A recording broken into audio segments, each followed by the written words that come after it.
The arena floor was black stone polished smooth by 1,000 years of blood.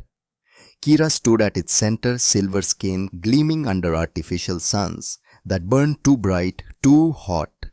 50,000 Keithan voices crashed over her like a wave, clicking, chittering, roaring in a language that sounded like metal scraping bone. Her wrists were bound, heavy chains, each link as thick as her thumb. The metal collar around her neck hummed with a faint electric charge. One command from the Emperor's platform and it would detonate. Her head would separate from her shoulders before she could scream. She did not scream. Valkyrians did not scream. The herald stepped forward on the floating platform high above. Forearms spread wide, blue skin darkened almost to purple in the harsh light. His voice boomed across the arena, amplified by technology Kira did not understand. The prisoner has been granted the Emperor's mercy. 3 trials, 3 days. Survive, and she may yet serve the Empire with honor. Fail. He paused, letting the crowd's roar fill the silence. Fail and her bones will join the foundation beneath your feet. Kira lifted her chin. Green eyes scanned the arena walls, calculating angles, exits, weaknesses. There were none. The walls rose 60 feet smooth as glass. Guards lined the top weapons, trained on the killing floor below. Even if she could break her chains, even if she could somehow scale those walls, there were still 50,000 witnesses and 100 soldiers between her and freedom. No escape, only survival. The crowd's noise shifted, rising to a fever pitch. A gate groaned open on the far side of the arena. Something moved in the shadows beyond. Kira's jaw tightened. 6 months ago, she had commanded 12 warriors, the best of the Valkyrian fleet. They had hit the Keithan weapons depot at Omega 9 like a hammer, fast and precise. The mission had been flawless until the ambush, until the plasma charges turned night into day and her squad into ash. 11 voices silenced. 11 warriors who would never see their home world again. Captain Volkov had died first. The old man, grey-haired, granite-faced, 20 years her senior, had pushed her behind cover and taken the plasma burst meant for her. His last words, "Live, Lieutenant, make it mean something." Only Kira had survived, if survival was the word for what came after. 3 weeks in the Keithan prison, 3 weeks of questions shouted in her face, of batons against her ribs, of fingers gripping her jaw to force her mouth open for the feeding tube when she refused to eat. 3 weeks of a small voice in the next cell whispering through the darkness, "Please, I don't want to die alone." Lyra, the Athetheran scholar, 26 years old, pale blue skin that had turned almost translucent from malnutrition. Her people did not fight. They studied, they learned, they built knowledge. Like other species, built weapons. The Keithan had raided her research station 5 months ago, killed 140 of her colleagues, and taken Lyra because her expertise in bioweapons made her valuable. Or it had, until the Emperor grew bored of questions she refused to answer. Now Lyra sat in the prisoner's box, small and shaking, watching Kira with eyes too large for her thin face. The chains on her wrists rattled with each tremor. Kira met her gaze across the arena, held it, a silent promise. "You will not die alone." The thing in the gateway moved forward, 6 legs each ending in a blade edge, sharp enough to split stone. A body like an insect, plated in natural armor that gleamed green-black. The head was a nightmare compound eyes, clicking mandible, and between them, a mouthful of teeth designed to tear meat from bone. A mantis warrior, native to the Kepler colonies. Vicious, fast, and nearly impossible to kill with anything less than plasma fire. The Keithan had given Kira no weapon. The crowd roared approval. The mantis tilted its head, compound eyes fixing on her. It made a sound like steel scraping steel. Then it charged. Kira did not run. Running was death. The mantis was faster, its legs designed for explosive speed across rough terrain. If she ran, it would catch her from behind, drive those blade legs through her spine, and she would die without even seeing the killing blow. Instead, she stood, waited, counted heartbeats. The mantis closed the distance.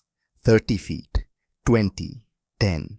Kira moved. She dropped low chains rattling as she rolled left. The mantis struck the space where she had been standing, blades scoring deep gouges in the black stone. Kira came up running, angling toward the arena wall. The mantis pivoted faster than anything that size should move and came for her again. This time, Kira did not dodge. She stopped, planted her feet, and raised her bound wrists. The mantis struck. A blade leg aimed at her chest fast enough to punch through armor, fast enough to skewer her like meat on a spit. Kira twisted her wrists, looped the chain around the blade, and pulled. The mantis shrieked. Its momentum carried it forward, even as Kira used its own weight against it. The creature stumbled off balance for half a second. Half a second was enough. Kira threw herself sideways, keeping tension on the chain. The mantis's leg bent at an angle nature never intended. Chitin cracked. The creature's shriek rose higher, and then the leg snapped clean off. Green ichor sprayed across the black stone. The mantis thrashed 5 legs, scrambling for purchase. Kira held onto the chain, held onto the broken blade leg, now tangled in the links. The creature turned mandibles, clicking rage. It charged again, wounded and furious. Kira braced the broken leg like a spear. 6 feet of natural blade, sharp enough to cut through her chains if she survived long enough to try. The mantis impaled itself. The blade drove up through the soft flesh, beneath its armored head, punched through exoskeleton and nerve clusters, and erupted from the top of its skull. The creature convulsed once, twice, then it went still. Kira stepped back. Her hands were covered in ichor, slick and warm. Blood ran from a gash along her left side where the mantis had clipped her during that first charge. Not deep, but enough to hurt. Enough to slow her down tomorrow. She looked up at the Emperor's platform, where Vorthax sat on his throne of changing metal. The old Keithan's face was unreadable, but his yellow eyes gleamed with something that might have been interest. The herald's voice boomed again. First trial complete. The prisoner will rest. Tomorrow, the second trial begins. Guards surrounded her, weapons raised. They marched her back to the cells beneath the arena. Back to the darkness that smelled of old blood and fear. Lyra was waiting.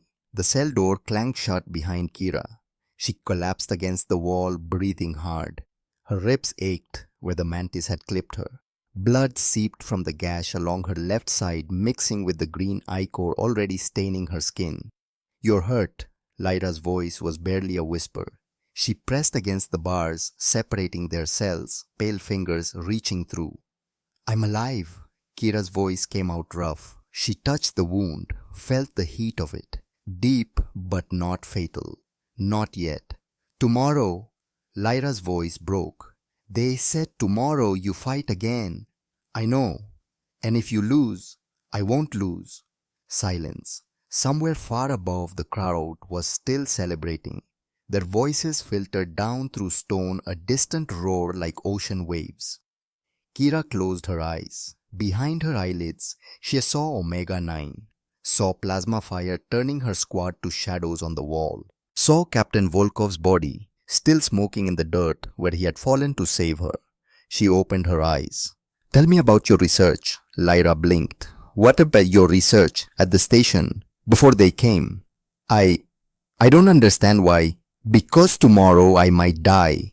And if I do, I want to die knowing something I didn't know before. So tell me." Lyra was quiet for a long moment. Then, slowly, she began to speak. Her voice was soft, halting at first, but it grew stronger as she talked about viral structures, about immunity, pathways, about the elegant mathematics of cellular defense. Kira understood maybe one word in 10, but she listened anyway. When Lyra finally fell silent, dawn was filtering through the narrow window high in the cell wall. Time for the second trial. The guards came without ceremony. They hauled Kira to her feet, marched her up the stone corridor and back into the blinding light of the arena. The crowd's roar hit her like a physical force. 50,000 voices, hungry for blood. This time she noticed the empty seats in the lower tier. Reserved boxes, plush and expensive. One of them held a solitary figure in grey. A human, definitely human. Too far to see clearly. But something about the way he sat perfectly still while chaos raged around him caught her attention. A prisoner like her, or something else. Then the gate opened and she forgot about everything else. The Crusher Beast was 12 feet of muscle and rage. Natural armor plated its body like a tank. 4 legs, each thicker than Kira's torso, ending in clawed feet that cracked stone with each step. Its head was a battering ram, broad and blunt, designed to smash through walls. Designed to smash through her. Kira's ribs were taped, but the binding only did so much. Every breath sent pain lancing through her side. The wound from yesterday had been cleaned, stitched with rough thread that pulled her skin tight. She had slept maybe 2 hours. Her body was running on adrenaline and will, and both were finite resources. The Crusher pawed the ground. Steam rose from its nostrils. Kira spread her feet. Chains still bound her wrists. They had not given her that mercy, but yesterday's improvisation had taught her something. Chains were not just restraints. They were tools if you knew how to use them. The Crusher charged. The ground shook. Kira ran, angling toward the arena wall. Behind her, the Crusher's footsteps sounded like thunder. She could feel its breath, hot and rank, on her back. Feel the displacement of air as it closed the distance. She dove left, too slow. The Crusher's shoulder caught her hip, sent her spinning across the stone. Something snapped in her ribs, not cracked this time, broken. Pain whited out her vision. She tasted blood. Get up or die. Kira rolled to her knees. The Crusher was already turning surprisingly agile for something that size. Its small eyes fixed on her with animal cunning. It knew she was injured, knew she was a weakening. It charged again.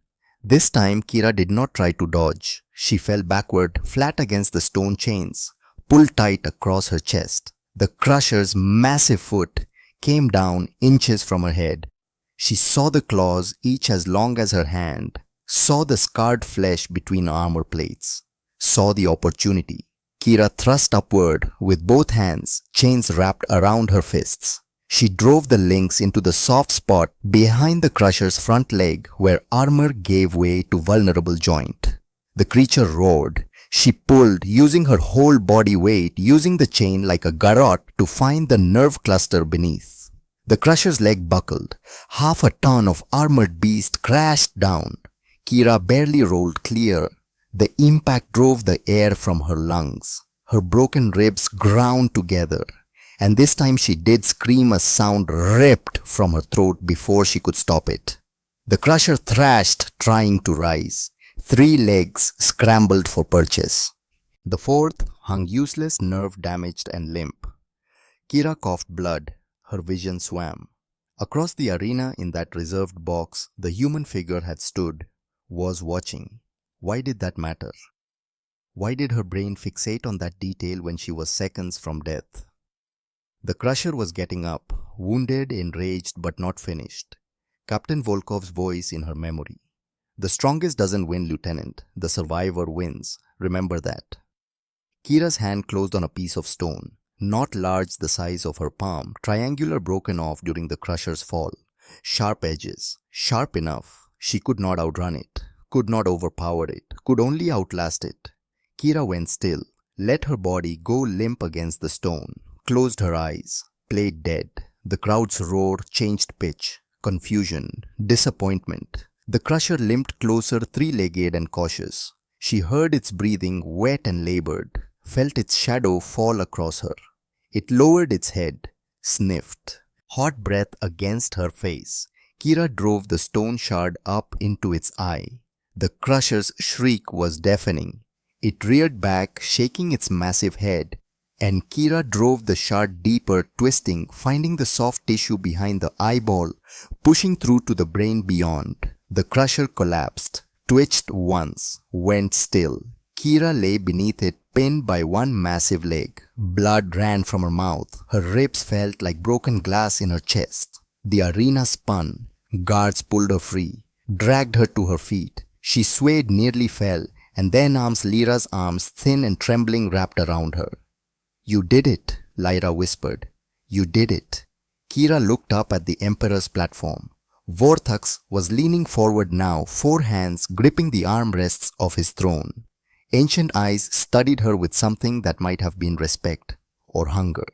The herald's voice. "Second trial complete. Tomorrow, the final trial. If the prisoner survives..." A pause heavy with meaning. "The Emperor himself will decide her fate." They took her back to the cell. A medic came, this time a Kithan with dead eyes, who wrapped her ribs, properly stitched the new wounds, administered something that dulled the pain to a distant throb. Then he left without a word. Kira lay on the stone floor. Every breath was an exercise in endurance. "Kira," Lyra's voice. "The final trial. What do you think it will be?" "I don't know. I'm afraid. I know. If you die tomorrow..." "Lyra." Kira turned her head, met those 2 large eyes. "I'm not going to die tomorrow." "You can't know that." "No, but I can choose to believe it." Silence. Then, "They're going to make me fight you, aren't they? That's what the final trial will be." Kira had been thinking the same thing. It fit the Kithan's cruelty, their love of psychological torture. Make the warrior kill the innocent.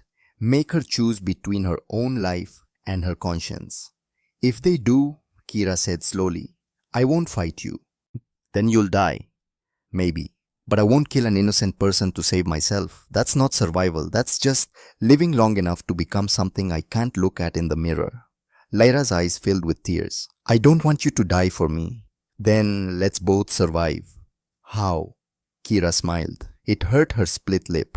"I don't know yet, but I have until tomorrow to figure it out." She did not sleep, could not sleep. Instead, she lay in the darkness and thought about choices, about what it meant to survive with honor instead of just surviving. Captain Volkov had made a choice at Omega 9, died so she could live. And what had she done with that gift spent 3 weeks being broken down? Spent 2 days killing creatures for the entertainment of her captors. But she would not kill Lyra. That line she would not cross. If it meant dying, so be it. The third dawn came too quickly. This time when the guards came for Kira, they took Lyra too. They marched both prisoners up the corridor through the gate and into the arena. The crowd's roar was different today. Anticipation, bloodlust, and something darker. They knew. Somehow they all knew what was coming. Kira and Lyra stood side by side on the black stone. No weapons, no armor, just 2 prisoners in grey rags, one silver-skinned and scarred, the other blue and trembling. The herald's voice boomed. "The final trial. The prisoner has shown strength. She has shown cunning. Now she will show us what she values most, her own life or her compassion." A gate opened. Guards carried out a single weapon, a long blade Kithan design, sharp enough to cut through bone. They placed it exactly midway between Kira and Lyra. Then they withdrew. The herald continued. "One blade, 2 prisoners. Only one may leave this arena alive. Choose." The crowd erupted. 50,000 voices screaming for blood. Kira looked at the blade, looked at Lyra. Lyra's lips moved. "Please, just..." "Make it quick." "No." "Kira." "I said no." Kira raised her voice, projecting across the arena. "I won't do it." The crowd's roar faltered, confusion rippling through the stands. The herald. "You refuse the trial." "I refuse to kill an innocent person. If that means we both die, then we both die." Kira turned, looking up at the Emperor's platform. At Vorthax, ancient and terrible, watching with those yellow eyes. "I am a warrior. I have killed in battle. I have killed in defense of my people. But I will not kill for entertainment. Not hers, not mine, not anyone's." Silence fell across the arena. 50,000 voices struck dumb. Then, from the reserved boxes, a voice rang out. Human, male, speaking in accented but clear galactic standard. I'll fight in her place. Every head turned. The figure in grey stood stepping to the edge of his box. Human, definitely. Tall, maybe 6 feet. Broad shoulders. Dark hair going grey at the temples. Eyes the color of winter sky. Maybe 32, maybe older. Hard to tell with humans. The herald. You are a prisoner. You have no right to speak. I have the right. Every warrior has to challenge for honor. The human's voice was steady, carrying across the arena without amplification. Your law says any prisoner can fight for freedom if they defeat a champion. I invoke that law. Vortex leaned forward. When he spoke, his voice needed no amplification. You would die for slaves you do not know. I would fight for people who showed more courage in 3 days than most warriors show in a lifetime. The Valkyrian refused to murder an innocent. That's not weakness, that's strength. The human paused. And they're not slaves, not yet. They're prisoners, there's a difference. The emperor studied him. Then, slowly he smiled. It was not a pleasant expression. Very well. The human may fight, but not for his freedom. He gestured to Kira and Lyra. He fights for theirs. If he wins, both females' life. If he loses. Unequal, the smile widened. All 3 die. The human inclined his head. Understood. Guards brought him down to the arena floor. Up close, Kira could see the details, the scars on his knuckles, the old burns on his forearms, the prison tattoo on his neck marking him as a laborer from Kepler 7. His eyes met hers, and in them she saw something she had not seen in 6 months. Certainty, not arrogance, not bravado, just the quiet certainty of a man who had made a choice and would see it through. Why? She whispered as he passed. He paused. Because watching you refuse to kill her was the first decent thing I have seen in 8 months. I'm not going to let that go to waste. Then, he walked to the center of the arena where the blade still lay on the black stone. The gate on the far side groaned open. Tarkun emerged from the shadows. The Kithan champion stood 7 feet tall, 4 arms each corded with muscle that spoke of decades of training. Natural armor covered his torso thick enough to turn most blades. His face was a nightmare compound eyes mandibles and a mouthful of teeth designed to rip meat from bone. Scars covered every visible inch of his blue skin. Scars from 347 victories. 0 defeats. The crowd roared.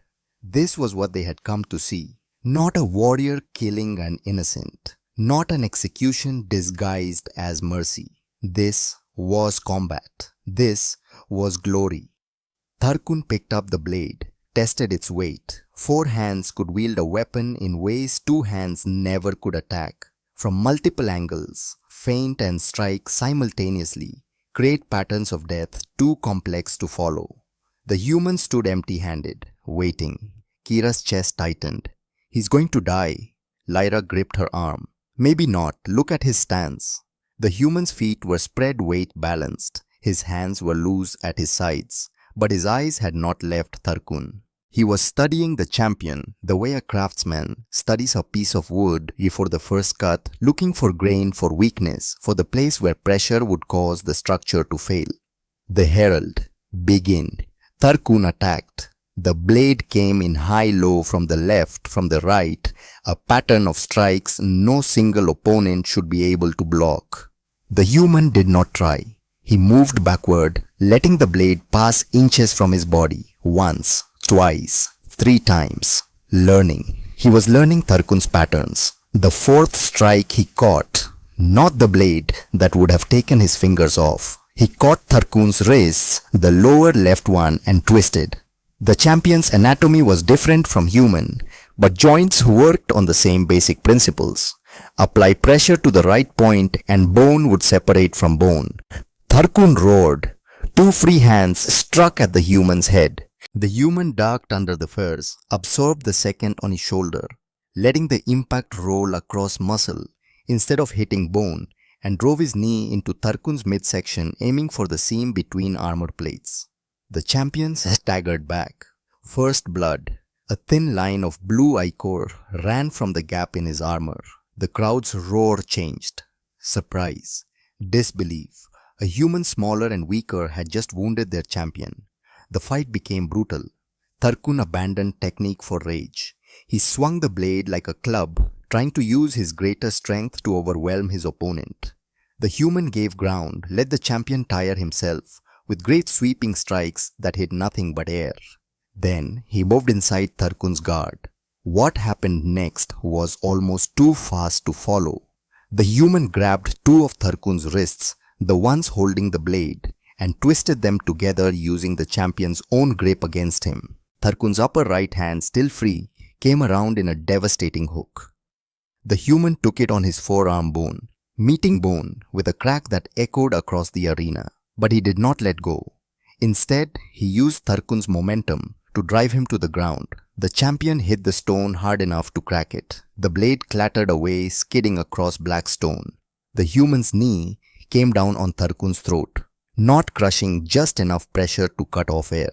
"Yield," he said, not a shout, almost conversational.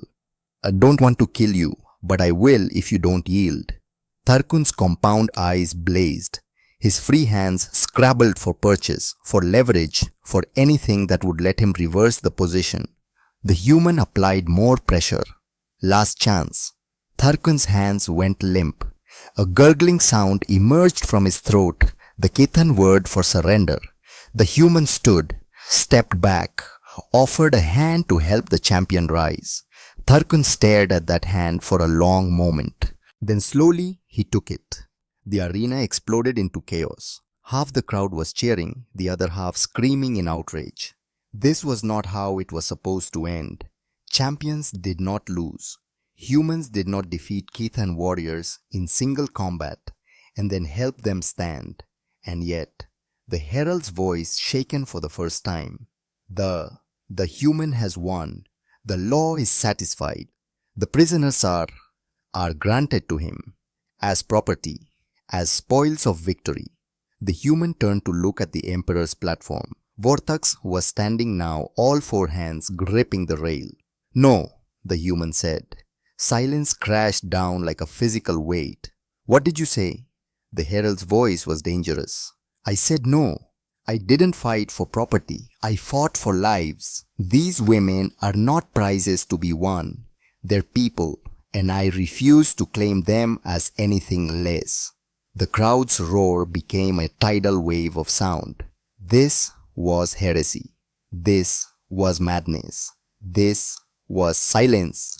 Vortax's voice cut through the chaos like a blade. The arena fell quiet. The emperor descended from his platform guards, scrambling to keep up. He crossed the arena floor with measured steps until he stood before the human. "You refuse the law's reward.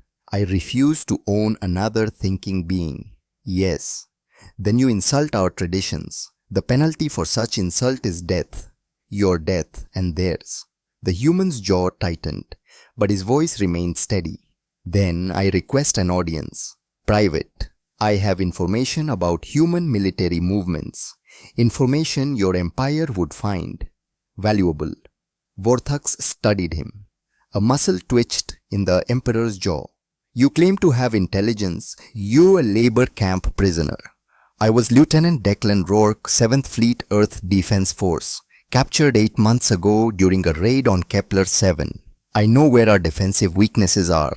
I know our supply lines, our patrol routes, our fleet deployments." He paused. "And I know something else. I know that you're preparing for a war you can't win. Not because of our strength, because of our values. And I can help you understand that weakness, help you exploit it." Vortax leaned forward. "You would betray your own people. I would survive. That's what we all do, isn't it? Whatever it takes." The emperor was quiet for a long moment. Then, "You will have your audience. But know this, human. If your information proves false, your death will be slow. And you will watch these two die first." He turned to the guards. "Take all 3 to my private chambers and bring the monitoring equipment." As they were led from the arena, Kira found herself walking beside the human Declan. That was his name. Declan Rourke. "You're insane," she whispered. "Probably. Why did you do that? You could have walked away free." He looked at her. Those winter sky eyes were calm. Could I Could I really have walked away knowing I'd left two people in chains? What kind of freedom would that be? Kira had no answer. They climbed stairs, moved through corridors lined with gold and precious metals, past windows that looked out on the Keithan homeworld, cities of blue stone ships rising into a green sky, monuments to 1,000 years of conquest. Finally, they reached a door inlaid with jewels, the Emperor's private chambers. Vorthax sat on a throne of shifting metal. It changed color as light struck its silver to gold, to bronze, to something with no name. Guards lined the walls, weapons ready. Monitoring equipment hummed in the corners. Cameras, audio pickups, devices. Kira did not recognize. At least 20, maybe more. "Speak," Vorthax commanded. "Tell me these military secrets that will win my war." Declan took a breath. Kira watched him, watched the small tells that marked a deception, but if Declan was lying, he hid it well. "The Earth Defense Force has a critical weakness in the Proxima sector," Declan began. "Our defensive grid depends on supply chains running through Proxima B. Cut those and 15 colonies lose resupply within 30 days. Proxima B was abandoned 2 years ago. That's what we want you to think. It's actually our forward staging area. We've been moving military assets there for 6 months, hidden in the asteroid field. 3 battle groups, 40 ships, enough firepower to punch through your border defenses and strike at your core industrial worlds." Vorthax leaned forward. "And when does this attack launch?" 30 days, maybe less. High Command is waiting for one more carrier group to arrive, then they'll strike." Lies. Kira knew they were lies. She could feel it in her gut, but Vorthax was listening, calculating. "And you would betray this plan for what? Your life? For survival. Earth can't win this war. Your empire is too strong, too vast. When the fighting starts, my people will be slaughtered. I don't want to die for a lost cause." Declan paused. "But I need proof of my loyalty. Proof I can show to my people when I return." "What proof?" "Both of them." Declan gestured to Kira and Lyra. "The law says I can have one. I want both. When I return to Earth space with 2 alien slaves, my own people will know I've abandoned human values. They'll know I can never go back. I'll have no choice but to serve your empire faithfully." Vorthax was silent for a long moment. Then he began to laugh. It was a cold sound like ice cracking. "Clever. Very clever human. You would make yourself a pariah among your own kind to convince me of your loyalty." "Yes. And these military secrets you claim to possess you will provide detailed intelligence, fleet positions, defensive weaknesses, command codes, everything, in exchange for my life and both females as servants." The Emperor stood, walked a slow circle around Declan, studying him from every angle. Kira held her breath. "You are either the greatest liar I have ever met," Vorthax said slowly, "or the greatest fool. Perhaps both." He stopped directly in front of Declan, 4 hands clasped behind his back. "Very well. I accept your offer. You will have your ship, your slaves, and your life. In return, you will provide intelligence every 30 days. If your information proves false, my hunters will track you to the end of the galaxy and kill you slowly." "Understood. But know this." Vorthax, a leaned close voice dropping to a whisper meant only for Declan's ears, but in the quiet chamber Kira heard it too. "I know you are lying. I have ruled for 300 years. I did not become emperor by trusting the words of desperate men." Kira's blood ran cold. Vorthax continued. "But your lie serves my purpose. When you return to Earth with 2 slaves, when your own people see what you have become, they will know that humans are no different from us, that your claims of freedom and equality are hollow, that you too will own and exploit when it serves you. That is the weapon I need, not your false intelligence, but the destruction of human morale. So I will give you your ship and your slaves, and I will watch what happens next with great interest." His straightened voice returning to normal volume. "Guards, prepare the SS Defiant. Install the monitoring equipment. All of it. I want to see and hear everything that happens aboard that ship. 23 units. cover every space larger than a closet. As they were led away, Declan's eyes met Kira's. In them she saw not fear but something else. Calculation. He had known. He had known the Emperor would see through the lie, and he had counted on it. But why? What was the real plan? The ship was small but functional. 3 sleeping quarters, a galley, a control room, and a cargo hold. Every surface was grey metal, utilitarian and cold. Kira counted the cameras as they came aboard, stopped counting at 15. They were everywhere. They were being watched. Every word, every movement. Declan sat at the control console programming coordinates. Kira and Lyra stood by the wall chains, finally removed from their wrists, but the collars remained. Insurance. Sit, Declan said without looking at them. His voice was flat, emotionless, playing the role. They sat. The ship lifted.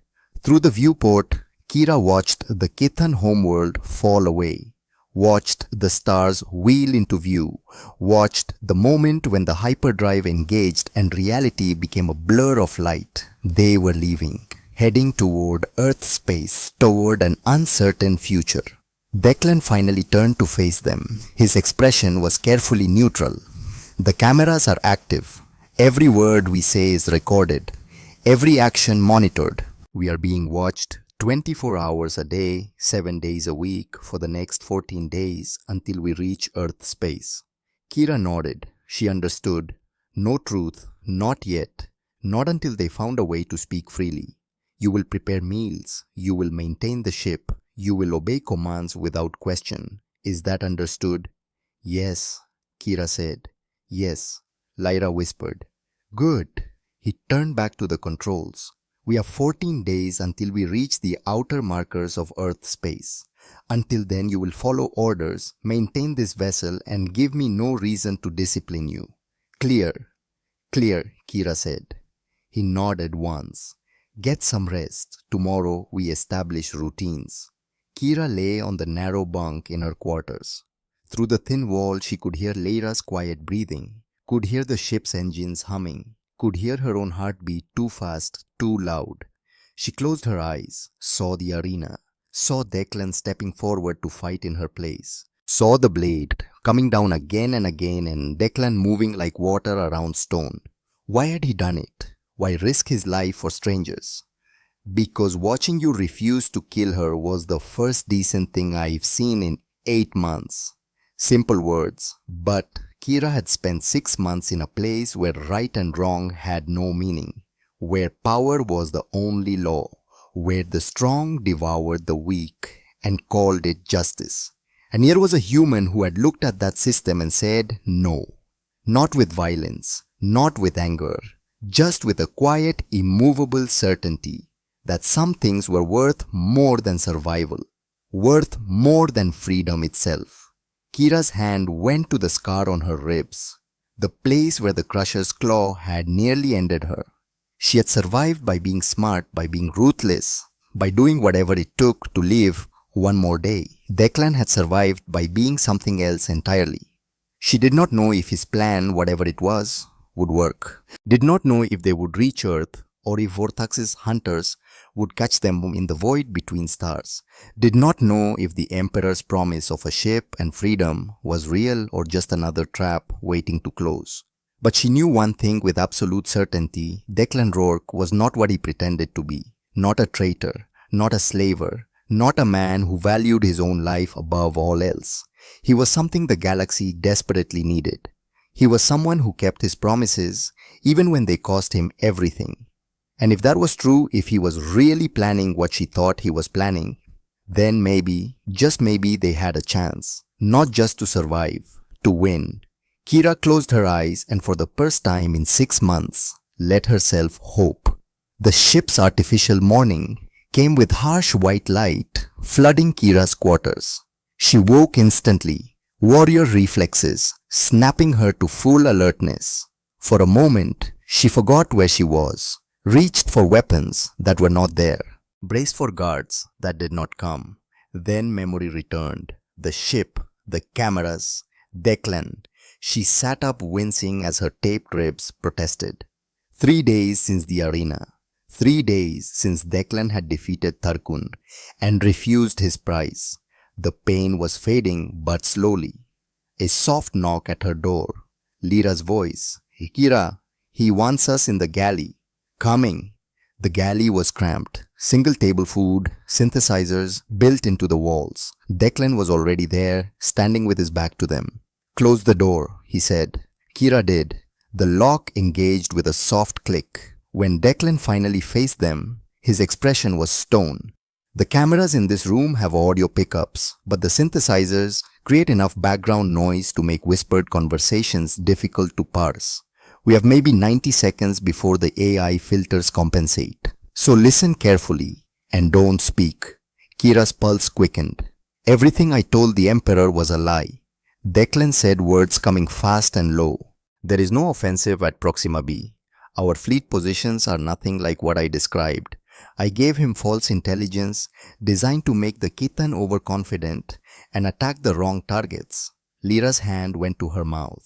When we reach Earth space, I need you both to testify before authorities about what happened.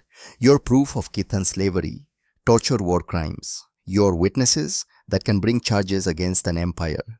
His winter sky eyes locked on Kira's. You're not my slaves. You never were. You're my evidence, and together we're going to make sure Vorthax answers for what he's done. Silence. The synthesizers hummed. Kira felt something crack open in her chest. Not quite hope, not yet, but close. The Emperor knows you're lying, she whispered. He knows I'm lying about my loyalty. He doesn't know what I'm really planning. He thinks I'll demoralize humanity by showing up with slaves. He's wrong. Declan's jaw tightened. When we reach Earth, you'll be free. Completely free. And with your testimony, we'll have grounds to act. They'll kill you, Lyra said. The Kithan. When they realize, maybe, but that's my risk to take. He glanced at the chronometer. Time's up. From now on, when the cameras can hear us clearly, I'm your master. You're my property. We play the roles the Emperor expects. Understood. Kira nodded slowly. Beside her, Lyra did the same. Good. Now prepare breakfast. I want hot food in 20 minutes. His voice went cold again, the mask back in place. As Declan left, Kira moved to the synthesizer. Her hands were shaking. He's going to get himself killed, Lyra whispered. Probably. Kira began programming the machine. But he's also giving us a chance. The only chance we've had in months. What if it doesn't work? Then we die free instead of living in chains. Kira looked at the younger woman. I'll take that trade. The days fell into rhythm. Declan maintained his role perfectly, giving orders, keeping distance, speaking to them only when the cameras demanded it. To anyone watching, he was exactly what Vorthax expected a human who had chosen survival over principle. But Kira watched the details, watched the way Declan's meal portions were no larger than theirs, even though he could have taken more.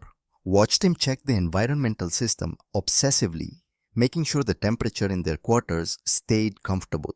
Watched him leave medical supplies where they could find them, never making a show of it, never drawing attention. Small kindnesses, invisible to cameras, but not to her. On the third day, Kira made her first test. She was in the cargo hold, organizing supplies as ordered, when she deliberately left a piece of sharp metal, a broken shelf bracket in plain sight, where Declan would find it during his evening inspection. Then she waited in the corridor, watching through the partially open door. He found it that night, picked it up, examined it. The bracket was 6 inches long, sharp enough to cut through the collar's wiring if someone knew the right pressure points, sharp enough to use as a weapon. Declan turned, saw her watching. His expression did not change. He walked over, held out the bracket. You'll want to be more careful. Dropped tools can damage the cargo or hurt someone. Their eyes met. His said, I know what you were testing. I'm not afraid of you. Hers said, good, because I'm starting to believe you. She took the bracket from his hand. Their fingers brushed. He left without another word. That night, Lyra found the first camera. She had been cleaning the ventilation grate in the sleeping quarters when her hand touched something that felt wrong. A lens no bigger than her fingernail nestled in the metal lattice work. She brought it to Kira's quarters, After the lights dimmed for night cycle, whispered, "There are more. I can feel them." Little warm spots in the walls, the ceiling. Kira examined the camera. Sophisticated, probably transmitted to a central recording unit which beamed data back to Kithan's space via quantum relay. "How many have you found?" "8. But I think there are more. Keep looking, but don't remove them. Don't even touch them again." Kira handed it back. "We need to know where they all are. Need to map every angle they cover." "You think there are blind spots?" "Declan disabled cameras in my quarters. That's why he brought us here that first morning." Kira gestured around her small room. "He's been planning this since before we left. He knows where the gaps are." Over the next 4 days, Lyra mapped the surveillance with a scholar's precision. She sketched diagrams on scraps of cloth she could burn if necessary. Found 23 cameras in total, their position carefully optimized to cover all major areas. All major areas except 3.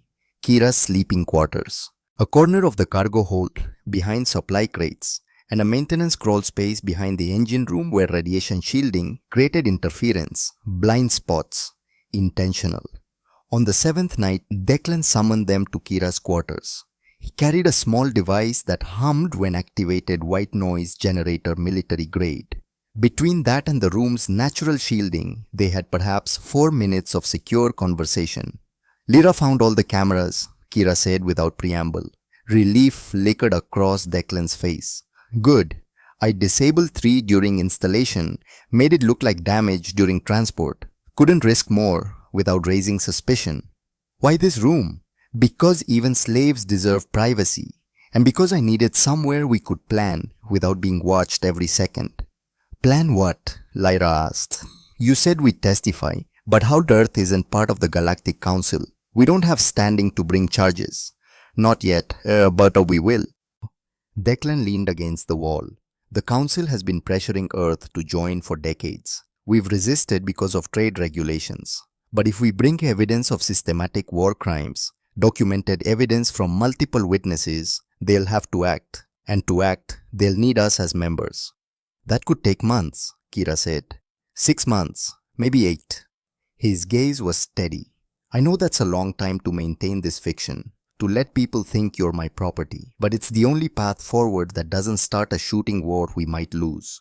Kira studied him, the gray in his hair, the lines around his eyes, the burn scars that marked his forearms, scars she'd noticed but never asked about. "How long were you in the labor camp?" 8 months, Kepler 7 mining operation, 14-hour shifts, minimal rations, no medical care. His voice was flat. 300 humans in that camp when I arrived. 97 still alive when they transferred me to the arena. Lyra made a small sound of grief. "The others?" Kira asked, though she already knew. "Worked to death or executed when they couldn't work anymore." He looked at his scarred hands. "I survived because I learned to be invisible, to follow orders without question, to never give them a reason to notice me." "You're not invisible now." His eyes met hers. "No, because invisible men don't save anyone. They just survive long enough to hate themselves." The white noise generator beeped. 30 seconds remaining. 6 days until Earth space, Declan said quickly. "When we arrive, you'll both be questioned by military intelligence. Tell them everything. Don't try to protect me. I can handle whatever comes. Your job is to make them believe." "And you?" Kira asked. "I'll be arrested. Probably court-martialed initially. They'll see me with you two, assume the worst." He shrugged. "Expected. Acceptable. Once you're in protective custody and tell your story, it'll make sense." "What if they don't believe us? Then I'll have died for nothing, and you'll spend the rest of your lives as political prisoners in a different cell." His voice was grim. "But I don't think that'll happen. Earth's military intelligence isn't stupid. They'll see the truth." The generator beeped again. Time was up. As Declan moved toward the door, Kira caught his arm. "Why did you really do it in the arena?" He was quiet for a long moment. When he spoke, his voice was barely audible. "I had a daughter, 12 years old. The Kithan raided our colony 5 years ago. Took her and 200 other children from the transport station. We never found them, never knew what happened. His jaw worked. But I can imagine. Every day for 5 years I've imagined, and I swore if I ever had a chance to save even one person from that fate, I'd take it, no matter what it cost.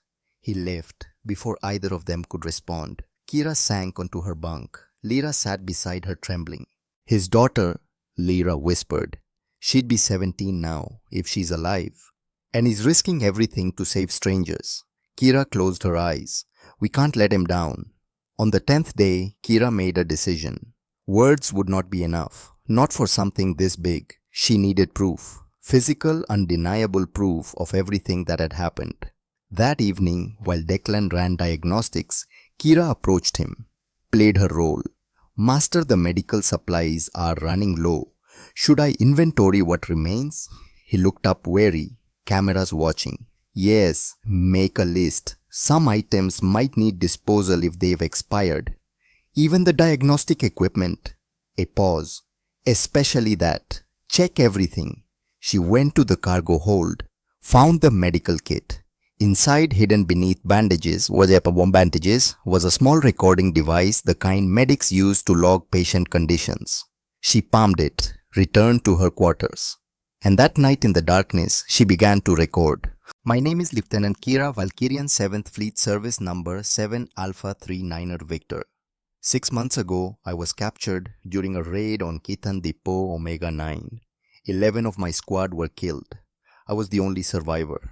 She described everything. The prison, the interrogations, the starvation, the 3 trials in the arena, every detail spoken in clinical precision, the way she'd been trained to give after-action reports. Then she described Declan. A human prisoner, Lieutenant Declan Rourke, intervened during the 3rd trial. He was not required to act. He gained nothing from acting. But when I refused to murder an innocent person, he stepped forward to fight in my place. Not for reward, not for freedom, because he believed it was right. She recorded for an hour, then hid the device in the lining of her boots. The next night, Lyra recorded her testimony. Voice shaking but determined, described the raid on her research station. The 140 colleagues murdered. The interrogations, the torture, the months of imprisonment. They wanted me to weaponize my research, to create biological agents, targeting specific species. I refused. So they decided I was worth more as entertainment than as a scientist. Evidence, proof, voices that could not be silenced or dismissed. On the 12th day, something changed. Kira was preparing the evening meal when she noticed Declan's hands trembling. Just slightly, just enough to make him fumble with the navigation controls. She glanced at the camera, spoke in her slave voice. Master, are you unwell? I'm fine. But his voice was strained. He was not fine. Kira could see it now, the pallor beneath his tan, the way he braced himself against the console. Fever. You should rest. I said I'm fine. Sharper. The cameras demanded authority. But that night, Kira heard him in his quarters. Heard retching, quickly muffled. Heard water running as he tried to clean up. She waited until the corridor was dark. Then slipped out, moved silently to his door. It was unlocked, careless, or he was too sick to care. Inside, Declan sat on his bunk head in his hands. His shirt was soaked with sweat. You're sick, Kira said quietly. He looked up, tried to focus. The cameras are in the corridor. You disabled this one. She moved closer, put a hand to his forehead. Burning. How long? 2 days. Just a virus. My immune system is still recovering from Kepler 7. I'll be fine. You won't be fine if you don't rest and take medication. She looked around. No medical supplies. Where's your kit? Gave it to you. You and Lyra needed it more. Kira cursed in Valkyrian. You gave us everything. You were the ones tortured in an arena. I had a cold. He tried to stand swayed. I'll be fine by morning. Sit down before you fall down. She pushed him back onto the bunk. I'm getting the medical kit. You're taking fever reducers. And you're going to sleep while I fly this ship. You don't know how. I commanded a combat squadron. I can fly a transport. She pulled a blanket over him. That's not a request. His eyes widened. Then, incredibly, he smiled. Yes, ma'am. She left him there. went to the control room. Lyra found her an hour later studying the navigation system. What are you doing? Learning. Declan's sick. If he gets worse, we need to take over. Kira gestured to the controls. You're good with systems. Help me understand this. They worked through the night. By dawn, Kira could manage basic navigation. Lyra understood communications and life support. When Declan emerged the next morning, pale but standing, Kira met his eyes with quiet defiance. I made course corrections overnight. We're still on schedule. He checked the logs, nodded slowly. Good work. I'm not helpless. I never thought you were. He turned to face her fully. But you were supposed to be healing. My ribs are healed enough. And someone needed to keep us alive. She crossed her arms. Besides, I'm tired of playing helpless property, even for the cameras. Something shifted in his expression. Noted. From now on, when it's practical, you take navigation shifts. Lyra handles comms and systems monitoring. I'll brief you both on emergency procedures. You're training us to run this ship without you. I'm training you to survive independently. When we reach Earth, you'll need to function without me there to guide you. Because you'll be in custody. Yes, we could change the story. Say you never claimed us, that it was all deception from the start. No, the Kithan are watching. If we deviate now, they'll know. They'll send interceptors before we reach Earth. His voice was firm. The only way this works is if we commit completely. He was right. Kira knew he was right, but it didn't make it easier. On the 14th day, the ship's long-range sensors detected a signal. Earth. Outer marker buoys, broadcasting identification codes and traffic control information. They had reached the edge of human space. Declan sat at controls, hands steady again. The fever had broken 2 days ago. This is it. When we cross the marker, Earth defense will respond within the hour. What do we do? Lyra asked. Exactly what we planned. When they board, I'm your captor. You're my property. Don't break character until they separate us for questioning. He looked at them both. Remember everything we discussed. Tell them the truth. Make them believe. Kira nodded, heart pounding. One more thing. Declan reached into his jacket, pulled out 2 data chips. I've been recording everything since we left Keth Prime. Every conversation with Vorthax. Every detail of Kithan operations I observed. It's not much, but it supports your testimony. He handed 1 chip to Kira, 1 to Lyra. Hide them. Don't give them up until you're certain you're talking to someone trustworthy. Kira closed her fist around the chip. Thank you. Don't thank me, just make them believe. He turned back to controls, crossing the marker in 3, 2, 1. The ship shuddered as they entered Earth space. Immediately, a transmission crackled through speakers. Unknown vessel, this is Captain Catherine Brennan of the Earth Defense Ship Vigilant. Identify yourself and state your business in Earth space. Declan activated the reply system. This is Lieutenant Declan Rourke, 7th Fleet Service Number 77904 Quebec Tango, returning from Kithan space with intelligence regarding enemy military operations. A pause. Then, Lieutenant Rourke, you are listed as KIA 8 months ago. Prepare to be boarded for identity verification. Understood. Transmitting docking authorization now. The next 30 minutes passed in tense silence. Kira and Lyra took positions in the main cabin, standing with shoulders hunched, eyes down, playing defeated prisoners. Declan stood apart, expression carefully neutral. Cold. The master with his property. When the Vigilance shuttle docked, Kira felt her pulse spike. After 6 months of captivity of fighting for her life of carefully constructed lies, she was about to meet humans who might help, or might imprison them all over again. The airlock opened. 4 Marines entered, first weapons raised but not aimed. Behind them came a woman in captain's uniform. Late 50s, red hair, going grey, sharp blue eyes that missed nothing. Captain Catherine Brennan. She studied Declan first. Then her gaze moved to Kira and Lyra, lingered on their collars, their thin frames, the scars visible on Kira's arms. Lieutenant Rourke, Brennan said slowly, you've been gone 8 months. Yes, ma'am. Captured during the Kepler 7 raid. I escaped with valuable intelligence about Kythan military planning. And then Brennan gestured to Kira and Lyra. Gifts from Emperor Vorthax. Proof of my value as an intelligence source. Declan's voice was cold. Perfect. Servants. Kira watched Brennan's expression harden, saw disgust flicker across the captain's face. Good, that was the reaction they needed. I see. And this intelligence you claim to have, can you summarize? Declan began to recite the false information. Fleet positions, weak points in Earth's defenses, attack vectors, all lies but lies wrapped in enough technical details to sound plausible. Brennan listened, nodded at appropriate moments, but her eyes kept returning to Kira and Lyra. Something in her gaze made Kira think, she suspects. She knows something isn't right.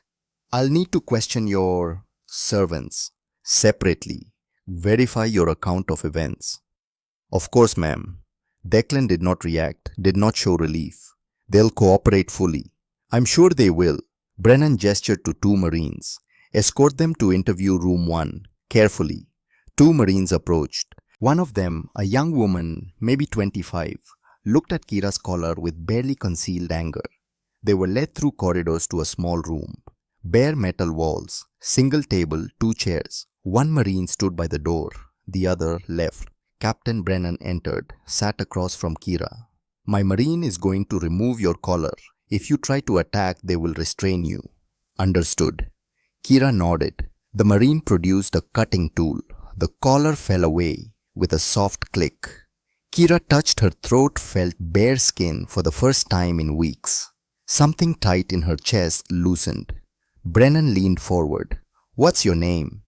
Lieutenant Kira Valkyrian 7th Fleet Service Number 7 Alpha 39er Victor. Service number isn't necessary. I need the truth. Brennan's voice was gentle but firm. Are you his prisoner? This was it. The moment everything depended on.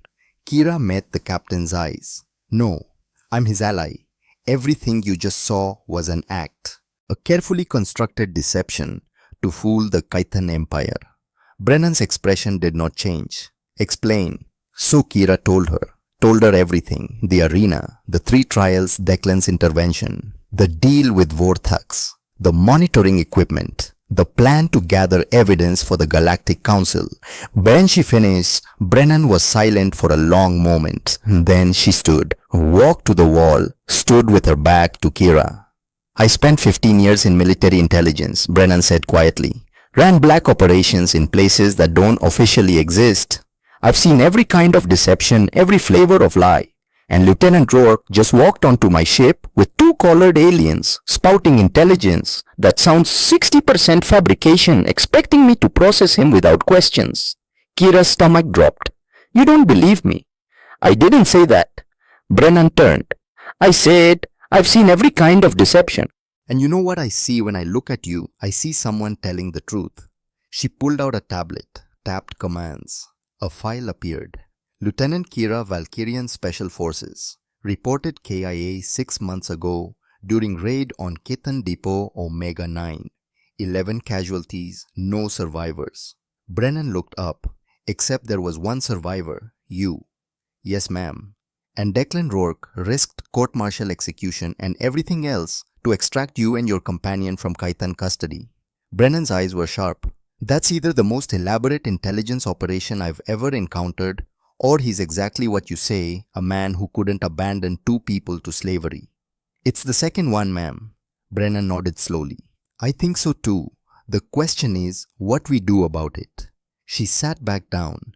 Here's what happens next. You and Scholar Lyra go into protective custody. Medical evaluation, full debriefing, trauma counseling. Rourke will be detained separately. We'll verify his story, examine the monitoring equipment, analyze the intelligence he provided. And then we decide if we're going to the Galactic Council. Brennan paused. For what it's worth, Lieutenant, I hope your plan works. We need this.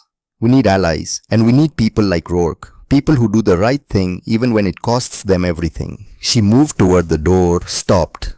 One more thing. The scars on your arms, the malnutrition, the way you hold yourself like someone expecting violence. That's not something you can fake. That's real trauma. And that's what makes your testimony credible. She left. Marines removed Kira's restraints completely. Brought water food. Kira drank. Felt cold water hit her stomach. Felt the weight of 14 days of careful performance finally lifting. They had made it. First impossible step complete. But as she sat in that bare room waiting, Kira found herself thinking not about freedom or testimony or counsels. She thought about Declan, alone on his ship, being questioned by soldiers who thought he was a traitor, enduring contempt and suspicion because that was the price of their safety. He had saved her in the arena, risked everything to get them here. Now it was her turn to fight, not with blades or improvised weapons, but with words. With truth, she would make them believe, would build the case that would topple an empire. For Captain Volkov and the 11 warriors who died at Omega 9. For Lyra's 140 colleagues. For Declan's daughter lost 5 years ago to the dark. For everyone still in chains. Kira touched the data chip hidden in her boot, felt its small hard weight. Evidence, proof, a voice that could not be silenced. And she was going to make sure everyone heard it. The debriefing room was 3 levels beneath Houston Orbital Station in a section that officially did not exist. Kira sat across from Admiral Margaret Hartwell, Commander of Earth Defense Intelligence. Early 50s, silver hair, severe and tight eyes like flint. Between them lay evidence, Kira's recorded testimony, Lyra's testimony, the data chips, and footage from the ship's monitoring equipment hours showing exactly what life aboard the Defiant had really been. "Let me make sure I understand," Hartwell said. Voice pure Texas steel. "Lieutenant Rourke fed Emperor Vorthak's false intelligence about our fleet positions, defensive capabilities, and offensive operations. All fabricated." "Yes, ma'am." "And in exchange, Vorthax gave him a ship, installed surveillance, and released you into his custody, knowing Rourke was lying. The Emperor believed the lie served his propaganda. He wanted to demoralize humanity by showing even we keep slaves when convenient." Hartwell leaned back. "Except Rourke never intended to keep you." "No, ma'am. He intended to bring us here. To testify before the Galactic Council about systematic war crimes. The council we're not part of. The council you could join if you had sufficient cause." Kira met the Admiral's gaze. "We're that cause, ma'am." Silence. Hartwell's fingers drummed once on the table. Then she stood activated a wall display showing a star map. Red markers indicated Kythan territory. Blue showed human space. The gap shrinking year by year. "Do you know how many humans have disappeared in border regions over the past decade?" Hartwell asked. "No, ma'am." 4,312 colony raids, transports that never arrived, survey teams gone silent. She turned.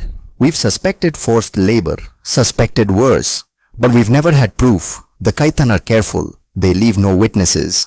They left us because Vorthax thought you'd be propaganda tools." Hartwell's expression was grim. He miscalculated badly. "Yes, ma'am." "Well, now you want us to take this to the Galactic Council. Start a diplomatic crisis that could easily become a shooting war." Kira chose her words carefully. "I want you to free 50,000 sentient beings currently in Kythan slave camps. The war already started. We just haven't been fighting back." Hartwell studied her, then pulled up another file. "Scholar Lyra gave us something valuable.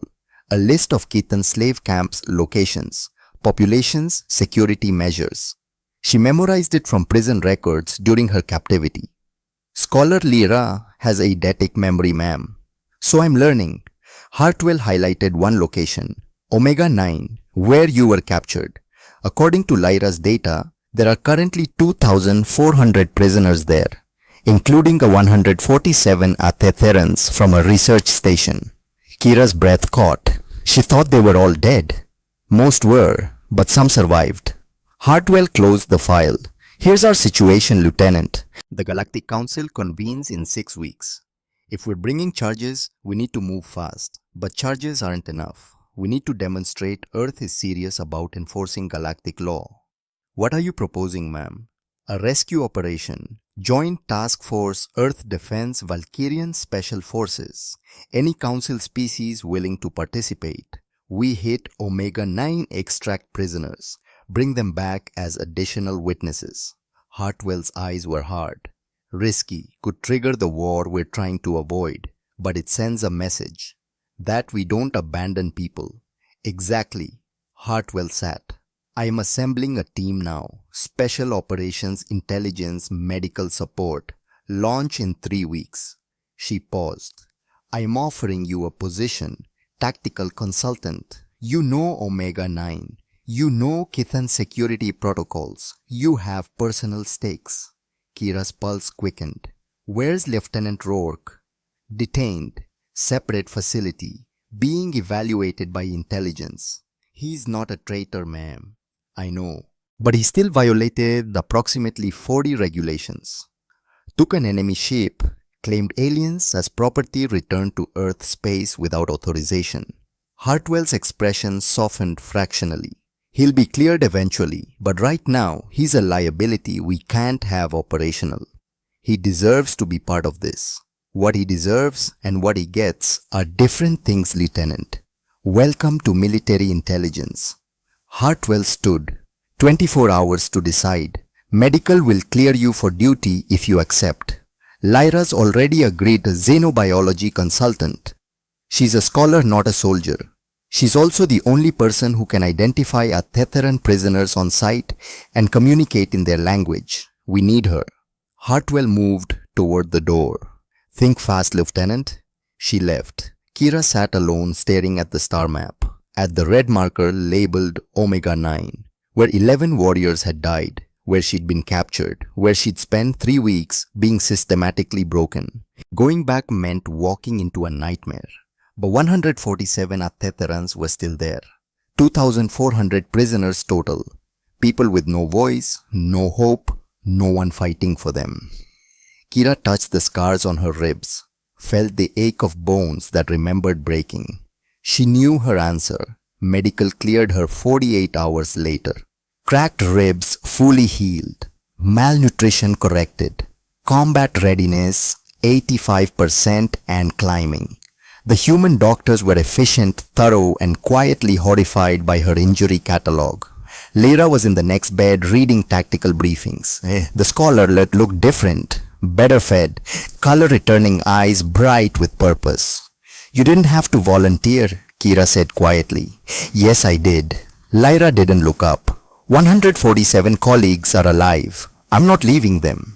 This isn't your fight. It is now. Lyra set down the pad. You fought for me in that arena. Declan fought for both of us. My turn. She smiled shakily. Even if I'm terrible at it, you won't be alone. I know.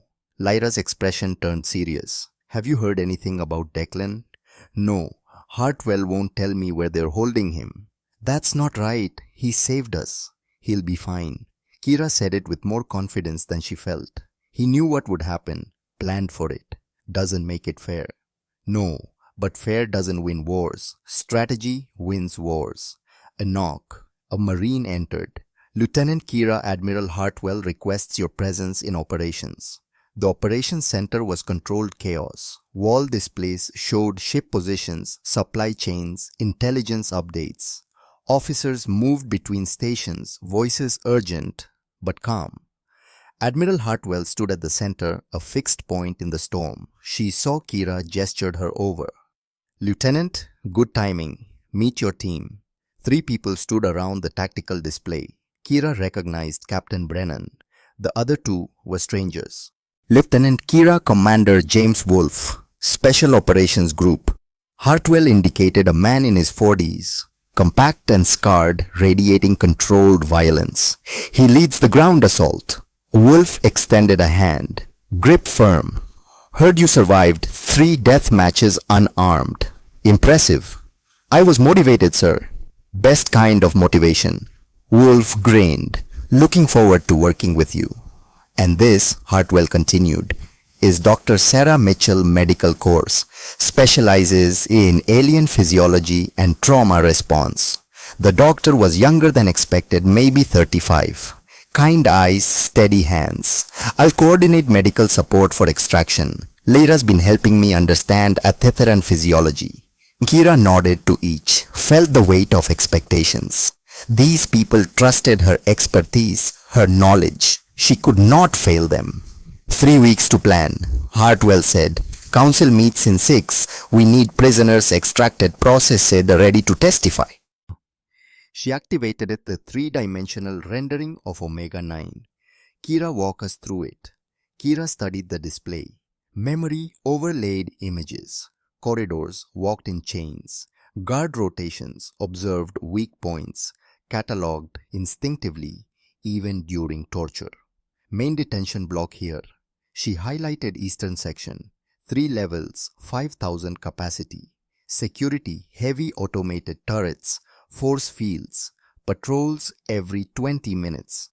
Defenses, Wolf asked. Plasma cannons perimeter. Shield generators protecting critical infrastructure. Air defense network tracking anything larger than a fighter. Kira zoomed in. But there's a weakness, ventilation system. Old wasn't designed for current population. They've run auxiliary intakes for air circulation. Brennan leaned forward. Auxiliary means access points. Small ones. A human could fit, a Valkyrian definitely. Kira traced a path through the schematic. If we infiltrate through ventilation, we can disable force fields from inside. Create a window for main assault. Wolf ran calculations. How long's that window? 5 minutes. Maybe 10 if lucky. After that, automated systems compensate. 10 minutes to extract 2,000 people. Wolf whistled. Tight. Impossible, Dr. Mitchell said quietly. Even if we get them out of cells, moving that many through combat, half will be too weak to run. So we don't run. Kira looked at Hartwell. We bring extraction to them. Land shuttles directly inside the compound. Load prisoners while assault team holds perimeter. Puts shuttles in range of air defense. Brennan objected. Not if we take out the defense grid first. Kira highlighted power distribution. 3 primary generators. Destroy them, whole network goes dark 90 seconds. While backups engage. That's our window. Hartwell studied the plan. Precision strike. Multiple simultaneous objectives. Perfect timing. Any piece fails, everything collapses. Yes, ma'am. I like it. Wolf grinned. High risk, high reward. When do we start now? Hartwell pulled up a new display warehouse facility outside Houston. We've built a full-scale mock-up of the detention block. 3 weeks to make this work. Use them wisely. Training was brutal. Commander Wolf ran his operators through the infiltration route 50 times. Then 50 more. Each run timed. Each mistake catalogued. Kira went on every iteration. Her smaller frame making ventilation crawls easier than for human soldiers. End of first week, 4 minutes, 30 seconds. Still too slow. Faster, Wolf barked. Keaton won't wait for you to catch your breath. Kira pushed harder. Ignored protesting ribs. Ignored burning shoulders. The team followed, moving through the mock-up like water through cracks. 4 minutes, 10 seconds. 3 minutes, 55. 3 minutes, 40. Lyra worked with Dr. Mitchell, identifying prisoners likely needing immediate medical attention, creating triage protocols, learning emergency treatment under combat conditions. I'm not cut out for this, Lyra confessed one night. You're doing fine. I'm terrified. Every simulation I freeze, I'll get someone killed. Kira sat beside her. Fear doesn't make you weak, makes you careful. Careful keeps people alive. You're not afraid. I'm always afraid. Kira met her eyes. I was afraid in the arena, afraid on the ship, afraid right now. But fear is just information, tells you what matters, what you're willing to fight for. Lyra was quiet. Then, 147 colleagues. That's what I'm fighting for. Then, let that be enough. Captain Brennan coordinated assault shuttles, 6 teams, 12 pilots, flight paths calculated to the second. They practiced in simulators, threading through adaptive defense grids. The actual run will be harder, Brennan told her pilots. The AI in these sims is good, not perfect. Kithan systems will surprise you. Stay flexible. Day 15, Admiral Hartwell summoned Kira. We have a problem, Hartwell said without preamble. The council moved up their meeting. We launch in 72 hours. Kira's stomach dropped. We're not ready, ma'am. You'll have to be. Hartwell pulled up intelligence. The Ketan knows something's happening. Increased security at border facilities. If we wait, they'll fortify Omega-9 until extraction becomes impossible. What about the prisoners we have? Lyra and I can testify. 2 witnesses aren't enough. Council will call it anecdotal demand corroboration. We need numbers, irrefutable proof. Hartwell's expression was granite. This operation happens in 3 days or doesn't happen.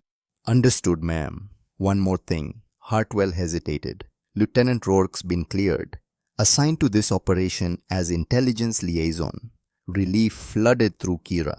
When can I see him, ma'am? You can't. He's being briefed separately. Operational security. Hartwell's tone softened slightly. I know you want to thank him, but right now we need you focused on the mission. Yes, ma'am. Kira left. Found Lyra in the training bay, practicing medical procedures. 72 hours, Kira said. Lyra looked up, nodded. Then we'd better make them count. The USS Liberator was a beast. Heavy assault carrier retrofitted for special operations. Hangar bays, launching 30 shuttles simultaneously. Defensive batteries, leveling cities. Crew of 800 who knew exactly what they were sailing into. Kira stood in the main hangar watching assault teams load equipment. Wolf's commandos moved with precision. Brennan's pilots ran pre-flights. Medical teams prepped triage. Somewhere on this ship, Declan was preparing. Kira hadn't seen him since the Vigilant. Didn't know if he even knew she was here. But she felt his presence, felt the weight of what he'd risked. Lieutenant Kira, a voice behind her. She turned. Young ensign, barely 20, holding a tablet. Message for you. Eyes only, ma'am. The tablet showed one line. Give them hell. DDR. Kira smiled, deleted it thinly. Tell whoever sent this I intend to. The ensign saluted and left. Lyra appeared at Kira's elbow. Was that from Declan? Yes. What did he say? What he always says. Do the right thing no matter the cost. Kira turned to face her. You ready? No, but I'm going anyway. That's the spirit. The jump to Kython space took 18 hours.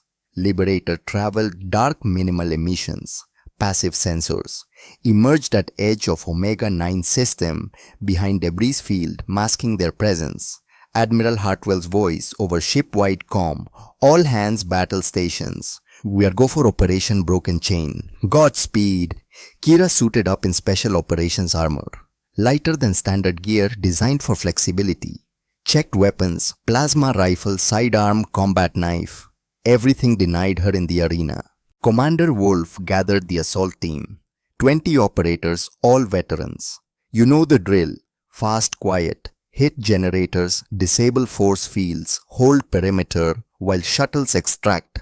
Questions. Silence. Good. Let's bring them home. The infiltration shuttle was cramped and dark. Kira sat between Wolf and a demolitions expert named Rodriguez. They dropped from Liberator on ballistic trajectory engines, cold gliding on momentum. Omega-9 defense grid pinged them once categorized as debris ignored them. First Kethan mistake tonight, not the last. Shuttle landed in crater 2 kilometers from facility. Team deployed in silence, moving through dark with night vision. Kira led them to the auxiliary intake exactly where she remembered, hidden behind maintenance panel. Rodriguez placed shaped charge. 30 seconds. They backed up. Muffled explosion. Panel blew inward, revealing ventilation shaft. Go, go, go. Kira went first. Shaft tight, barely wider than shoulders. She crawled through darkness, counting meters mentally. Team followed. 200 meters, 300, shaft branched. Kira took left fork toward power distribution. 400 meters, grate ahead. Kira pulled it free, lowered herself into maintenance corridor. Empty. Team dropped in, behind her weapons ready. Generator 160 meters east, Kira whispered. 2 guards, 5-minute patrol. Last patrol passed 90 seconds ago. Wolf checked chronometer. 3 minutes 30 seconds. Move. They moved like ghosts. Reached generator 1. Rodriguez placed charges on power couplings, while 2 operators eliminated guards, silenced weapons. Perfect headshots. Generator 1 rigged, Rodriguez reported. Generator 2 go. Wolf sent half the team splitting off. Kira led the second element. Generator 2 in sublevel protected by security door. She bypassed it using codes memorized during captivity guard rotations. Access sequences, everything stored away for this moment. That moment was now. Generator 2 fell. Generator 3, already down, 30, moved fast. All charges placed, Wolf said, waiting for signal. Above Captain Brennan's shuttles positioned, Kira listened to tactical channel, heard calm pilot voices counting down. Assault teams in position, ready for generator strike on your mark, Admiral. Hartwell's voice. All teams execute. Rodriguez triggered charges. Generators exploded. Lights died across compound. Emergency systems kicked in, bathing everything red. And for 90 seconds, defense grid went dark. Brennan's shuttles screamed in, low and fast, threading through dead grid like needles through cloth. Landed directly in compound courtyard ramps, dropping before skids touched ground. Kira was running. Detention block doors sealed, force fields active. She planted charges on control panel.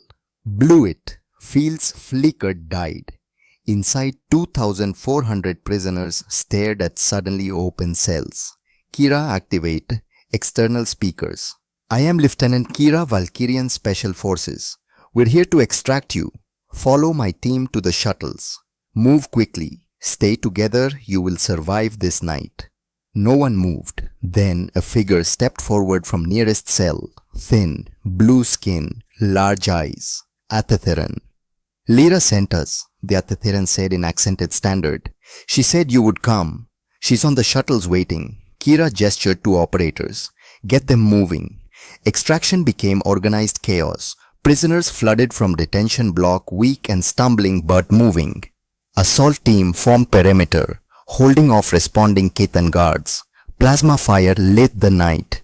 Kira dropped 2 guards, then 3. Beside her, Wolf's operators worked with lethal precision. Shuttle 1 full and away, Brennan's voice. Shuttle 2 full and away. Numbers climbed. 3 shuttles, 4, 5. Then defense grid came back online. Incoming. A pilot shouted. Air defense active, taking fire. Evasive maneuvers. Get those civilians clear. Kira saw it. Saw plasma cannon tracking shuttle 3. Saw the shot catching starboard engine. Saw it start to fall. But the pilot was good. Held steady long enough for prisoners to evacuate. Set it down hard in courtyard, crushing Kythan vehicles. Shuttle 3 down but secure. Passengers evacuated. Shuttle 4 away. Kira counted heads. Detention block nearly empty. 1 section left, high security wing. Political prisoners. Too important to kill, too dangerous to release. She ran for it. Wolf shouted after her, but she didn't stop. If people were still in chains, she wouldn't leave them. High security wing different. Heavier doors, better locks. Single guard, massive forearms, compound eyes. Not just any guard. Tarkun, the champion who'd surrendered in the arena. Wounded, demoted, sent here as punishment for losing to a human. He saw her. Recognition flared. You, he said in perfect standard, the Valkyrian who refused to kill. And you're the warrior who surrendered with honor. Kira didn't raise her weapon. Stand aside. Let me free these prisoners. I cannot. My duty. Your duty. Kira laughed bitterly. You serve an empire built on slavery. Where's the honor in that? Tarkun was silent. Then slowly, he lowered his weapon. You are right. There is no honor here. Not anymore. He stepped aside. The prisoners are yours. But the Emperor's elite guard comes. When they arrive, I will delay them. It is the only honor I have left. Come with us. No, this is my world, my people. If they are to change, someone must stay and fight for that change. He met her eyes. Go, before I reconsider. Kira ran past him, opened high security cells, found 12 prisoners inside including 3 humans listed as dead. Who are you? One croaked. Your ride home. Can you walk? We can run. They ran. Kira got them to final shuttle as Brennan called extraction complete. All shuttles away, Liberator. We are clear and climbing. Kithan defense grid opened fire. Plasma filled sky. Shuttles jinked, weaved through countermeasures, burned hard for orbit. One shuttle took a hit, spun out. Others surrounded it, shields overlapping, protecting until it regained control. Then they were clear, racing for Liberator, racing for freedom. Kira collapsed into shuttle seat, breathing hard. Across from her sat an Athetheran she recognized from Lyra's descriptions. Research Station Survivor.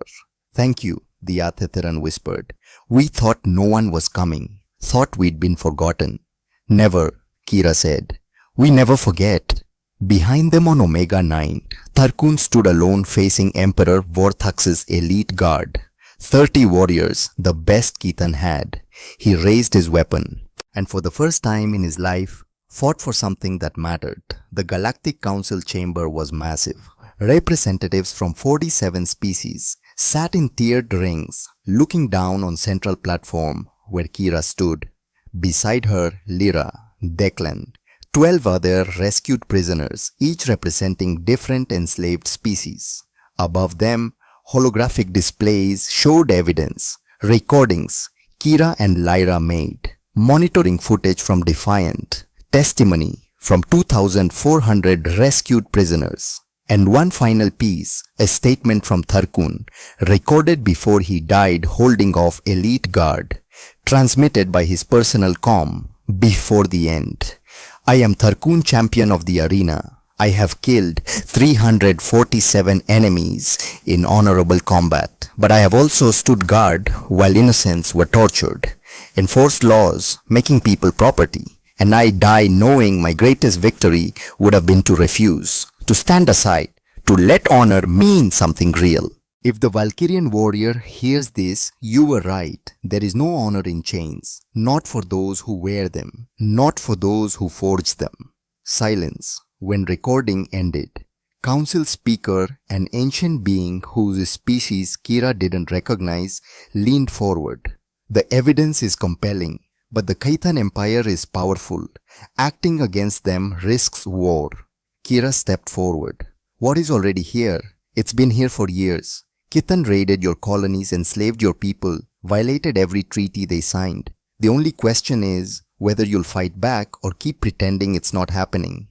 Bold words from a soldier. I'm not just a soldier, I'm a survivor. I fought in their arena, wore their chains, and I'm telling you, if we don't stop them now, there won't be a later. They won't stop until every free person in this galaxy is dead or enslaved. Speaker consulted advisors. Whispered conversations rippled through chamber. Finally he spoke.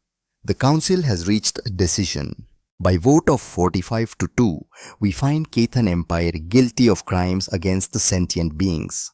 Emperor Vorthax summoned to answer charges. All trade and diplomatic relations suspended immediately. And a coalition task force will be formed with Earth as founding member to locate and liberate all remaining prisoners. Chamber erupted, some cheering, some protesting, but decision made. Kira felt Lyra grab her hand, felt tears on her own cheeks. They'd won, not with weapons, not with violence, with truth. 6 months later, Kira stood on Liberator's bridge. Her ship now, her command.